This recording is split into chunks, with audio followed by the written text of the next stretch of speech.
Hello friends, welcome back to Cosmopolitan Cornbread. So I have been working on a project all afternoon. I just got done cleaning up and taking a shower, and my hair's probably still a little bit wet, but I thought I would bring you into the kitchen real quick to make some homemade bug spray. This is something that I've been wanting to make for quite a while, and I figured today's the day because I'm going to be outside working again tomorrow, and I thought it'll be the perfect time to test out this spray and see how it does.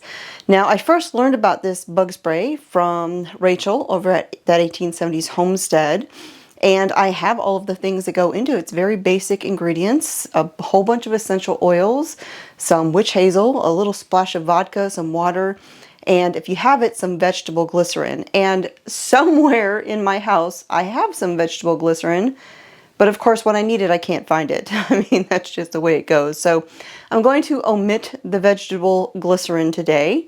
Really, I think all that probably does for it is give it a little bit of viscosity as you put it on your skin.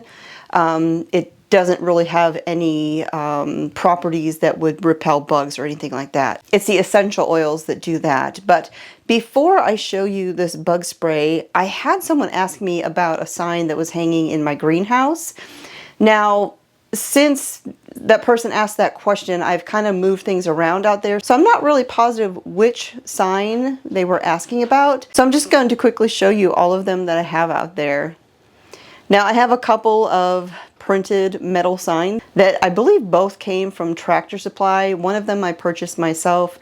One was a gift from a friend. I've had them both for a few years now. There's also a metal peacock. This actually belonged to my mother-in-law, and after she passed away, I brought it to my house, just kind of as something to remember her by when I'm out there working in the greenhouse.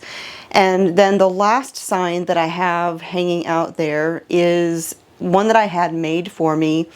When we got our greenhouse in Alabama, I called it my Shema shed.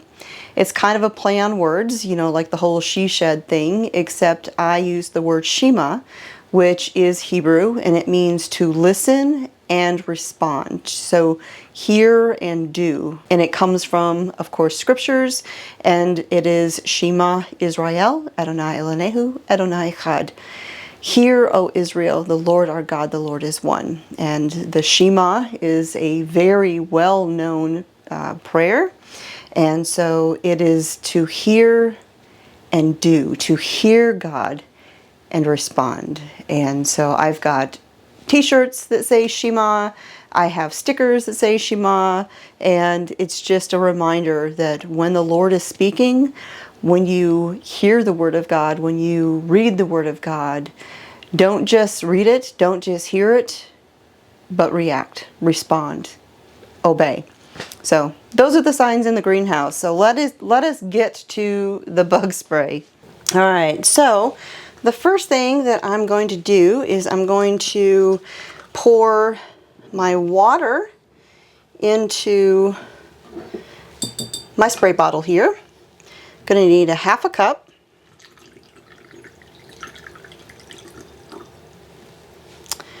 And then I'm going to need a tablespoon of vodka or rubbing alcohol.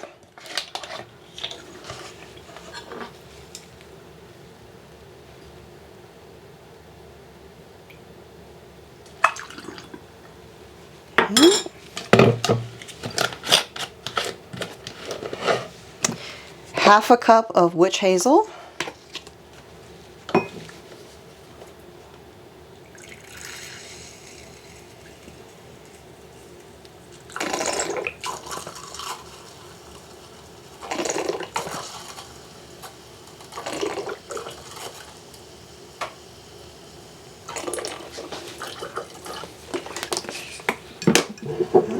Pour that in. And again, if I had vegetable glycerin, I would be adding a teaspoon of that. If I find my vegetable glycerin in the next day or two, I'll go ahead and add it. But like I said, I just can't seem to find it right now. All right, so now I'm just going to pull my funnel out. All right, the first oil that I'm going to use is cedarwood oil. Now, interestingly enough, I recently found out that cedar wood oil is not from cedar. It comes from a juniper tree. And cedar itself, I'm told, actually attracts ticks. So here I was thinking all of these cedar wood shavings that were out there in my garden, all of the wood chips, would maybe help repel ticks and other pests, and now I find out it may actually be attracting them. So I'm going to start off with 30 drops of the cedar wood oil.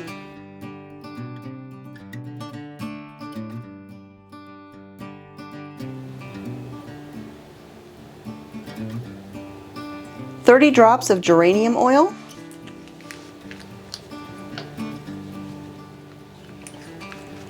All right. Next, I'm going to add 10 drops each of citronella.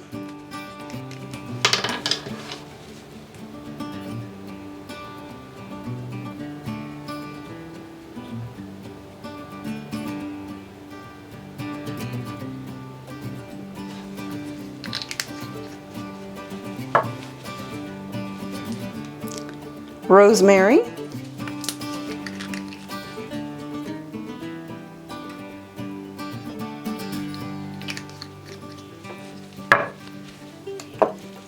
Lavender.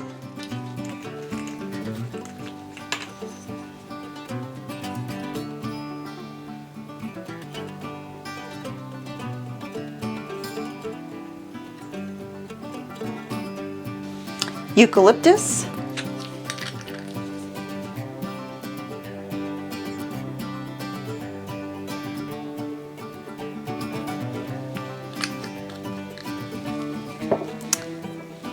And lemon.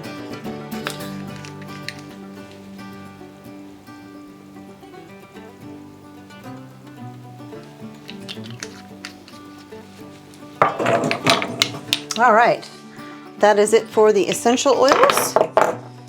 And so now I'm just going to put the sprayer in my bottle